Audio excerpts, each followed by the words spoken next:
Hello everyone, কাল ছিল দিদির ছেলের অন্নপ্রাশন। আর সেখানে থেকে আবার গলার অবস্থা পুরো খারাপ, তোমরা কেউ কিছু মনে করো না। আর এদিকে দেখো তারা বেলুন ফোলারও 3টে থেকে শুরু করে দিয়েছে। আর এদিকে আমাকে ঠাকুমা ডাকছিল পুচকি সোনার মাথায় হলুদ দেওয়ার জন্য, সে তো কিছু মতেই নিতে চাচ্ছিল না। তারপর এদিকে এসে দেখি বেলুন ফোলানো প্রায় কমপ্লিট হয়ে গেছে। তারপর পুচকি সোনাকে দিয়ে আসা হলো যারা কীর্তন করে তাদের কাছে, কারণ কি তাকে গান শোনানো হচ্ছিল।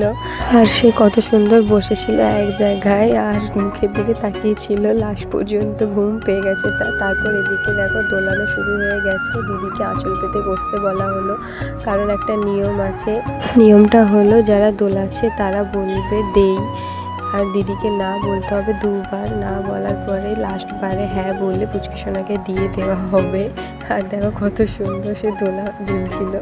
তারপর পুচকি সোনা স্নান টান করে বর্ষে রেডি হয়ে গেছে ভাত খাওয়ার জন্য। আর ওকে যে মালাটা পরানো হয়েছিল সে শুধু মালার ফুলগুলো তুলে তুলে খাচ্ছিল। আর ফাইনালি পুচকি সোনাকে পায়েস খাওয়ানো হলো। আর ভাত তো যখন মামু পান্নাতে যায় তখন খাওয়াতে হয়। এটা ছিল প্যান্ডেলের ফাইনাল লুক। আজ এই পর্যন্তই, টাটা।